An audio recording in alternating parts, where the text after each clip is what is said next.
Assalamualaikum warahmatullahi wabarakatuh. Alhamdulillahirabbil alamin. Iyyahu na'budu wa nasta'in ala umurid dunya waddin. Wassalatu wassalamu ala sayyidil mursalin wa khatamin nabiyyin sayyidina wa nabiyyina wa maulana Muhammadin wa ala alihi tahirin wa sahabatihi tayyibin, amma ba'du. Alhamdulillah, puji dan syukur kita panjatkan kehadiran Allah Subhanahu wa taala pada siang hari ini di hari ke-21 Ramadan tahun 1445 Hijriah. Kita bersama-sama dapat melaksanakan sholat zuhur berjamaah dan dilanjutkan dengan taklim, pengkajian. Hari ini kita diminta membicarakan tentang keistimewaan zakat. Semua kita sudah melaksanakan zakat, insya Allah, dan kita membicarakan keistimewaan dari zakat. Apa sih sebetulnya keutamaan dan keistimewaan dari zakat? Bapak-bapak dan ibu yang dirahmati Allah Subhanahu wa taala, yang pertama, zakat itu adalah rukun Islam. Dia salah satu dari rukun Islam yang kita kenal ada 5. Pertama, mengucap 2 kalimat syahadat. Yang kedua, melaksanakan sholat. Yang ketiga, mengeluarkan zakat. Yang keempat, puasa di bulan Ramadan. Dan yang kelima, haji ke Baitullah. Rukun itu kalau dalam bahasa kita namanya pilar, tiang. Ibarat bangunan ini ada tiang-tiang nih. Kalau tiangnya itu kurang, maka bangunannya mudah runtuh. Apalagi tidak punya tiang sama sekali. Maka zakat itu adalah tiang bagi setiap orang yang beragama Islam. Kalau dia tidak melakukan, tidak melaksanakan, tidak menunaikan, berarti pilarnya itu kurang. Itu berpotensi menjadi keislamannya pun juga akan menjadi runtuh. Karena itu maka zakat menjadi sesuatu yang sangat istimewa di dalam agama kita. Wajib dilaksanakan oleh orang yang memenuhi syarat. Yang kedua, dibandingkan dengan rukun Islam yang lain, ada kelebihan tersendiri di dalam zakat, yaitu memiliki 2 dimensi. Yang pertama, hubungan dengan Allah, hablum minallah. Yang kedua, hubungan antar sesama manusia, hablum minannas. Kalau rukun Islam yang lain sangat individual, tetap rukun Islam dan harus dilaksanakan, tapi sifatnya individual. Baca syahadat kita pribadi, asyhadu alla ilaha illallah wa asyhadu anna muhammadar rasulullah. Melaksanakan sholat, baru aja sholat, ini urusan pribadi. Semakin bagus sholat kita, makin bagus kita di sisi Allah Subhanahu wa taala. Dan kita bangun hubungan dengan Allah. Tapi ketika zakat, maka dia tidak hanya membangun hubungan dengan Allah yang baik sebagai hamba Tuhan, tapi juga membangun kehidupan yang baik antar sesama umat manusia. Disebut dengan hablun minannas. Dana yang kita keluarkan itu untuk siapa? Untuk orang-orang yang memang memerlukan dana tersebut, dana zakat. Puasa juga pribadi kita, hubungan kita dengan Tuhan. Walaupun ada dampak sosialnya dari puasa, tapi itu kecil. Diimplementasikan dalam bentuk zakat dan sedekah, baru dampak sosialnya kelihatan. Intinya kita dengan Allah Subhanahu wa taala. Haji juga demikian. Walaupun kita berkumpul bersama dengan jutaan umat manusia di berbagai penjuru, tapi namun inti pokoknya adalah kita dengan Allah Subhanahu wa taala. Karena itu maka zakat memiliki keistimewaan tersendiri. Dia membangun hubungan baik dengan Allah dan juga membangun hubungan baik antar sesama manusia. Yang ketiga, zakat itu pada dasarnya adalah untuk membersihkan harta dan diri kita. Jadi dua, Pak. Membersihkan harta dan jiwa atau diri kita. Allah berfirman, khuz min amwalihim shadaqatan tutahhiruhum wa tuzakkihim biha. Ambil dari mereka itu zakat untuk membersihkan dan mensucikan diri mereka. Jadi fungsi dan kedudukan zakat itu sangat strategis untuk membersihkan pendapatan yang kita peroleh dan juga hati dan jiwa kita. Yang pertama, membersihkan harta. Apa maksudnya? Maaf bapak-bapak dan ibu, kita memperoleh rezeki dari Allah itu belum tentu sepenuhnya bersih dari kekurangan. Katakanlah halal ya halal, tapi belum tentu bersih. Apalagi kita yang pegawai inilah rawan sekali dengan sekian banyak kekurangan. Kekurangan jamnya, kekurangan pekerjaannya, mestinya hari selesai tertunda ke besok hari, gajinya sama. Mestinya masuknya jam 8, kita datang setengah 9, mestinya pulangnya jam 4, kita pulang jam setengah 4. Jadi kadang-kadang disengaja atau tidak, kita sudah melanggar aturan itu. Jadi gaji yang kita dapat misalnya berarti kan ada nodanya di situ. Orang membayar gaji per bulan ada jamnya, jam kerjanya, dan jam sekian sampai jam sekian. Sama dengan dosen. Kalau dosen itu ada kewajibannya 12 SKS satu semester. Kalau dia kurang berarti bermasalah. Karena dia fungsional memang tidak terikat dia dengan jam kerja, tapi ada kewajiban yang wajib dilaksanakan. Tapi waktu mengajar bisa jadi mestinya mengajarnya 1 jam bisa kurang dari jam itu. Nah sehingga penghasilan yang kita dapat itu sebenarnya masih ada nodanya, titik-titik hitam. Inilah yang bisa dibersihkan dengan zakat. Makanya ketika mengeluarkan zakat itu niatkan di hati untuk membersihkan hartaku atau perolehanku dari kotoran, noda dan dosa. Kalau tidak, berarti kita memakan barang yang belum bersih, betul. Tapi bagaimana kalau memang 100% kotor? Bisa nggak dibersihkan? Hasil manipulasi, hasil korupsi, hasil mencuri, tidak bisa. Karena barangnya sudah kotor, bukan barangnya, itu kotoran. Korupsi itu kotoran, maling itu kotoran, perampok itu kotoran. Kotoran nggak bisa dibersihkan. Yang dibersihkan itu barang yang kena kotoran. Ibarat mikrofon ini, nah tiba-tiba ada kotoran di sini, ambil air, dilap bersih, oke. Tapi kalau ini sendiri kotoran sampai habis kita mengikis, tetap ada bersih juga. Jadi yang bisa dibersihkan itu adalah pendapatan atau perolehan yang memang sebenarnya halal, tapi dalam prosesnya dikhawatirkan ada kekurangan, sehingga ada bintik-bintik hitam di situ yang harus kita bersihkan, dan pembersihan melalui zakat. Dan tidak banyak Allah meminta lah, cuma 2,5%. Jadi 100 juta cuma 2.500.000. Kalau pajak berapa Pak pajak? Pajak pendapatan berapa sekarang? Pajak berapa? Berapa tadi? 10 kan? 10% lebih besar pajak. Dan pajak tiap bulan enggak? Kalau kita ini sebenarnya setahun sekali sebenarnya. Per tahun. Cuma karena dibagi-bagi ya per bulan. Yang kedua, membersihkan jiwa. Apanya yang dibersihkan dari jiwa itu? Sifat-sifat yang membawa kita kepada kemurkaan Allah Subhanahu wa taala. Sifat apa yang paling pokok? Sifat bakhil dan kikir. Ini biasanya yang melekat pada diri kebanyakan manusia. Tidak semua sih, kebanyakan.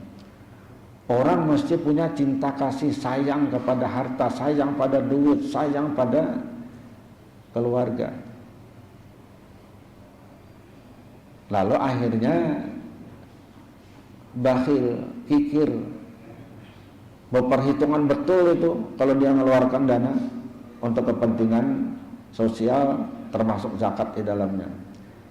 Maka diwajibkan Allah zakat ini diajarkan kamu harus peduli kepada orang lain, kamu harus taat kepada Allah. Hartamu itu tidak full milikmu, itu miliknya Allah dititipkan padamu. Kira-kira gitu bahasanya tuh. Di dalam perolehan kamu tuh ada milik orang lain 2,5% dalam sana, itu bukan milik kamu, Allah titipkan kepadamu yang harus kau keluarkan. Dengan demikian maka jiwa ini, hati kita itu bersih dari sifat-sifat kikir, sifat bakhil. Dari situ diharapkan lo lahir sifat dermawan, pemurah, peduli kepada orang lain. Ini nanti melahirkan yang sering kita sebut dengan kesalehan sosial di samping kesalehan individual. Makanya dipaksa bapak-bapak, dipaksa. Zakat itu dipaksa. Kita ini untung tidak ada yang memaksa, padahal dipaksa. Khus min abalihim, ambil, kata Allah. Itu perintah dari Allah. Pemerintah mestinya punya hak untuk memaksa rakyatnya membayar, seperti orang memaksa bayar pajak. Supaya dilatih jiwa ini jangan jadi orang yang kikir. Dalam sebuah hadis Rasul mengatakan,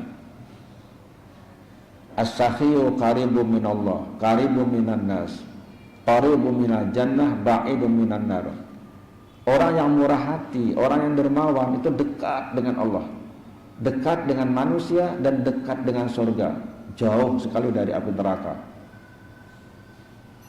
Tapi wal bakhilu ba'idun minallah, ba'idun minan nas, ba'idun minal jannah, qaribun minan nar. Sementara orang yang kikir, orang yang bakhil, jauh dari Allah, jauh dari manusia, jauh dari surga. Qaribun minan nar, tapi dia sangat dekat dengan api neraka. Karena itu maka sifat bakhil merupakan salah satu penyakit hati yang harus disembuhkan melalui antara lain zakat. Mungkin pertama rasa terpaksa, rasa ngalih, rasa sulit, tapi tidak apa-apa, nanti pelan-pelan akan biasa, bahkan rindu dengan berzakat, karena bangga bisa mengeluarkan zakat. Tidak lagi 2,5, ditambah. Itu kalau sudah hatinya menjadi lembut. Jadi kita membersihkan jiwa, membersihkan hati dari sifat-sifat kikir atau bakhil. Di dalam surah Ali Imran ayat 180 Allah Subhanahu wa taala berfirman, A'udzubillahi minasyaitonir rajim, bismillahirrahmanirrahim. Wala tahsabanna alladziina yabkhaluna bima atahumullahu min fadlihi wa khairal lahum bal huwa syarrul lahum sayutawaquna ma bakhilu bihi yaumil qiyamah. Janganlah menyangka, janganlah mengira orang yang kikir, orang yang bakhil dengan apa yang diberikan Allah Subhanahu wa taala dan rezeki yang diberikan padanya itu bagus bagi mereka. Jangan pernah menyangka orang tidak mau bayar zakat itu bahwa itu bagus baginya. Bal huwa syarrul lahum, itu sangat buruk, sangat jahat, sangat jelek kata Allah. Sayutawaquna ma bakhilu bi yaumil qiyamah.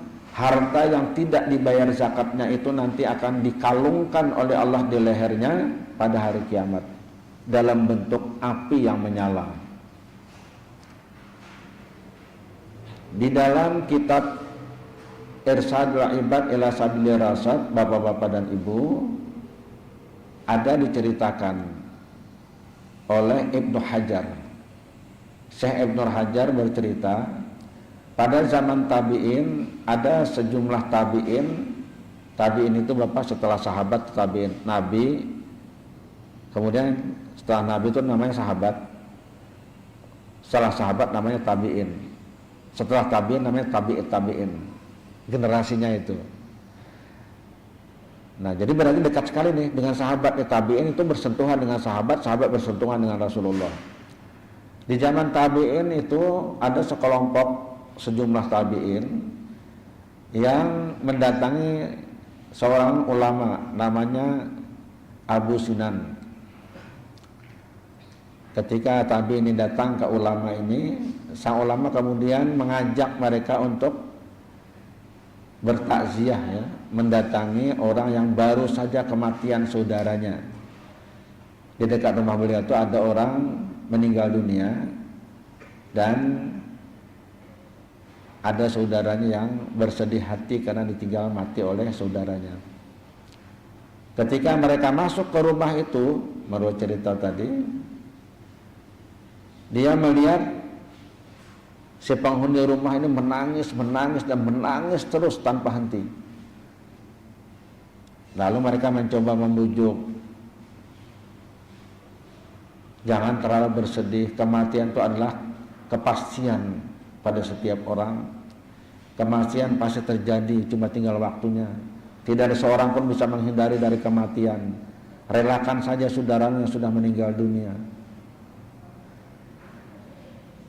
Lalu penghuni rumah ini mengatakan, wahai para ulama, para kiai, ibarat bahasa kita ya, saya tidak menangisi karena kematian saudara saya. Saya tahu bahwa kematian itu pasti terjadi. Saya tidak bersedih karena saudara saya meninggal dunia, karena itu kehendak Allah Subhanahu wa taala. Tetapi yang paling menyakitkan hati saya adalah satu hal. Coba ceritakan, apa yang bikin kamu sakit hati dan menangis terus tanpa henti seperti ini? Ketika kemarin kami menguburkan saudara saya, setelah masuk liang lahat, satu persatu orang-orang yang mengantar ke kuburnya pada pulang, saya tinggal sendirian, tidak ada orang lain lagi di kiri kanan saya. Tiba-tiba ketika saya mau beranjak pergi, saya mendengar rintihan yang sangat menyakitkan di dalam kubur. Rintihan orang kesakitan luar biasa. Saya penasaran, saya dengarkan suara itu makin lama makin jelas, bahwa yang dalam kubur yang menderita luar biasa. Padahal baru saja ditanam. Akhirnya saya nekat, kubur itu saya bongkar. Saya mau lihat ada apa sebenarnya dengan saudara saya di dalam. Begitu dibongkar, terlihat api yang menyala-nyala. Saya terus buka katanya itu kubur, dan saya lihat di leher saudara saya itu melingkar api seperti ular yang menyala-nyala. Itu rupanya yang bikin dia sangat menderita. Saya kasihan dengan saudara saya nekat mencoba melepaskan belenggu itu dari lehernya. Api yang menyala itu pun saya pegang, saya ambil, tapi tangan saya nggak kuat. Tangan saya terbakar. Nih buktinya. Lihat, perlihatkan jarinya hitam terbakar. Dan sakitnya sampai hari ini masih terasa. Akhirnya saya tidak berdaya, saya nggak kuat lagi, maka saya tutup kembali dan terus pulang menangis dan menangis. Lalu para tabi ini bertanya, yang setahu Anda apa yang dilakukan oleh saudara Anda sehingga seperti itu? Dia rajin puasa, salat tidak pernah ketinggalan. Cuma satu hal yang tidak ia lakukan, zakat tidak dibayar. Puasanya oke, salatnya bagus, tapi zakat tidak dia bayar. Rupanya kata para tabi'in, ini penyebabnya sehingga yang bersangkutan harus mendapatkan siksa. Belum lagi kiamat, belum lagi masuk neraka, dalam kubur pun sudah merasakan. Inilah kebenaran firman Allah, sayutawakuna ma bakhiru bihi yaumal qiyamah. Nanti pada hari kiamat orang bakhil itu akan dikalungkan harta yang dibakhilkannya ke lehernya dalam bentuk api. Di dalam surah At-Taubah ayat 34 dan 35 Allah juga berfirman, a'udzubillahi minasyaitonir rajim, bismillahirrahmanirrahim. Wallazina yaknizuna adz-dzahaba wal fiddata wa la yunfiquna fi sabilillah fabashshirhum bi'adzabin alim. Yauma yuhma 'alaiha fi nari jahannam fataqwa biha jibahuhum wa junubuhum wa zuhuruhum hadza ma kanastum li anfusikum fadzuqu ma kuntum taknizun. Orang-orang yang menyimpan emas atau perak, tambah aja atau duit lah, nyimpan emas, menyimpan perak, wala yunfiquna fi sabilillah, dia tidak menafkahkannya di jalan Allah. Ini dimaknai sebagai tidak mengeluarkan zakat. Ya, orang simpan terus, simpannya tambah banyak, zakat nggak dikeluarkan. Apa kata Allah? Fabashirhum bi'adzabin alim.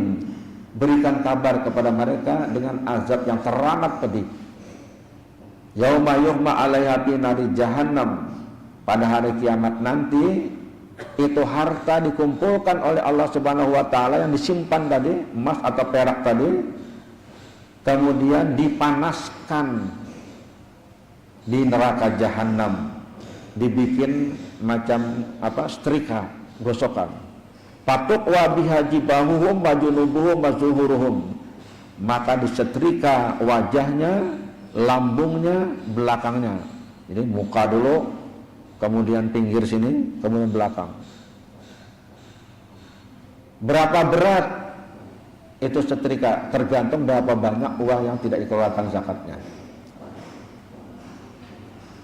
Hadza ma kanastum li anfusikum fadzuqu ma kuntum taknizun.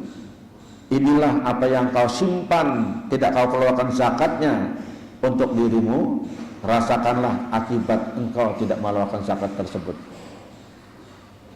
Nah, jadi ini berarti kita bisa berkesimpulan juga zakat itu sebetulnya membebaskan kita dari siksa api neraka. Termasuk bapak-bapak dan ibu sedekah. Sedekah itu di dalamnya zakat juga. Jadi ada sedekah, ada zakat, tapi kata-kata sedekah itu bisa diartikan juga zakat. Dalam beberapa ayat Al-Quran, sedekah itu artinya zakat. Dan Nabi mengatakan as-sadaqatu tutfi'u ghadabar rabbi. Orang yang mengeluarkan zakat, orang bersedekah itu akan memadamkan kemarahan Allah Subhanahu wa taala. Jadi berarti zakat itu memiliki posisi yang sangat istimewa dalam rangka melepaskan kita dari siksa api neraka. Karena itulah maka kita diajarkan supaya jangan pernah khawatir mengeluarkan zakat akan kekurangan harta, dan karena ini Allah Subhanahu wa taala yang memerintahkan, pasti kebaikan lebih banyak di dalamnya, pasti ada kebaikannya. Apa keistimewaan yang lain lagi? Keistimewaan yang lain adalah ternyata bapak-bapak, zakat itu menumbuh suburkan harta. Secara lahiriah kita mengeluarkan duit nih, tetapi ternyata hakikatnya itu adalah menumbuh suburkan harta. Semakin intens orang berzakat, semakin meningkat kekayaannya. Bapak barangkali pernah mendengar ada sebuah firman Allah Subhanahu wa taala dalam surah Al-Baqarah ayat 276. A'udzubillahi minasyaitonirrajim. Bismillahirrahmanirrahim. Yamhaqullahu riba wa yurbis sadaqat. Wallahu la yuhibbu kulla kafarin asim. Allah menghancurkan riba dan Allah menumbuh suburkan sedekah. Sedekah itu tadi dimasukkan termasuk juga zakat. Wallahu la yuhibbu kulla kafarin asim. Allah tidak menyukai orang yang kufur dan orang yang berbuat dosa. Jadi Allah menegaskan di sini wa yurbis sadaqat, tumbuh subur sedekah itu.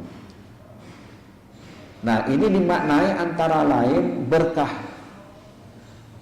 Orang yang berzakat, orang bersedekah itu akan mendapat berkah yang besar dari hartanya. Berkah itu kalau bahasa kita bapak-bapak ibu artinya bertambah-tambah kebaikan di dalamnya. Itu berkah. Mungkin barangkali secara nominal kita mendapatkan lebih kecil dari kawan kita, tapi kita yang berzakat, kita yang bersedekah, kita akan mendapatkan nilai besar di dalamnya. Kecil dalam angka, besar dalam makna. Itu berkah namanya. Ada orang sekian banyak memperoleh penghasilan tapi tidak bisa dirasakan manfaat dari apa yang dia dapat. Bahkan terasa kurang terus, nikmat dari karunia Allah itu tidak dia rasakan. Ini artinya dia terdapat berkah dari Allah Subhanahu wa taala. Penghasilan yang banyak yang dia dapat tidak membawa ketentraman batin. Malah makin bergelora, makin pikiran makin kacau, makin galau. Itu berarti tidak ada berkah di dalamnya. Apalagi kalau digunakan tidak untuk sesuatu yang mendapatkan ridha dari Allah Subhanahu wa taala. Nah, untuk itu maka dikeluarkanlah zakat, supaya orang yang mengeluarkan zakat itu akan tentram jiwanya, tentram hatinya, tentram pikirannya. Kekayaan yang diberikan Allah kepadanya memberikan makna dan manfaat yang sebesar-besarnya. Jadi jiwa kita bersih, jiwa kita tenang, harta kita bersih, sempurna rukun Islam kita, penuh dengan berkah dalam hidup. Dan yang tidak lupa juga, ini sebetulnya salah satu bentuk pembuka rezeki. Ibarat orang mancing ya, bapak-bapak, ibu-ibu, tidak pernah orang mancing itu umpannya lebih besar daripada ikan yang didapat. Pasti umpannya kecil, ikan yang didapat lebih besar. Soal tetamu kita tagana umpan pada Pak Nana mematok. Umpannya saluang, dapatnya tauman. Ada mau umpannya tauman dapat saluang, kadang-kadang tuh. Zakatnya 2,5% aja Pak dikeluarkan. Gantiannya 10 kali lipat paling tidak. Man ja'a bil hasanati falahu asyru amsalihha. Siapa yang melakukan kebaikan Allah balas 10 kali lipat. Dalam 100 juta uang yang kita punya dikeluarkan 2,5 juta, tahun itu juga Allah ganti 25 juta. Yakin itu. Makanya biasa orang rajin berzakat itu juga melimpah ruah. Dan itu bapak-bapak bukan hanya dalam wujud benda, saya ulangi, dalam wujud finansial, tapi juga dalam wujud yang lain. Sakulilingan orang salismaan sidin kada. Sakuliling orang kena covid, sidin kada kena covid. Sakuliling orang kena penyakit, beliau terlepas. Itu salah satu berkah yang diberikan Allah Subhanahu wa taala. Ditakunya apa orang pian obatnya? Ada dua obat tapi sedang. Obatnya bersedekah aja kok berzakat. Bisa jadi macam itu yang diberikan Allah dalam bentuk kesehatan. Dan yang paling akhir, ini salah satu sarana kita mendekatkan diri kepada Allah Subhanahu wa taala. Kita ini jauh kadang-kadang dengan Tuhan, apalagi sibuk dengan pekerjaan, lupa kepada Allah Subhanahu wa taala. Maka melalui zakat, ketika melakukan zakat, oh ini kewajibanku, oh Allah sayang padaku, oh Allah cinta padaku, diberikan sekian banyak rezeki. Karena orang banyak duitnya aja, yang berzakat, yang ada banyak ada dapat pada berzakatnya. Alhamdulillah, berarti Allah ingin aku dekat kepadanya. Dan insya Allah apabila kita mengamalkan apa yang diwajibkan oleh Allah Subhanahu wa taala, zakat kita keluarkan, sedekah juga kita berikan, ibadat lain kita laksanakan, maka ketika kita menghembuskan nafas yang terakhir, insya Allah kita mendapatkan husnul khatimah. Amin Allahumma amin. Al-Fatihah. A'udzubillahi minasyaitonir rajim. Bismillahirrahmanirrahim. Alhamdulillahirabbil alamin arrahmanir rahim maliki yaumiddin. Iyyaka na'budu wa iyyaka nasta'in. Shiratal mustaqim. Shiratal ladzina an'amta 'alaihim ghairil maghdubi 'alaihim waladdallin.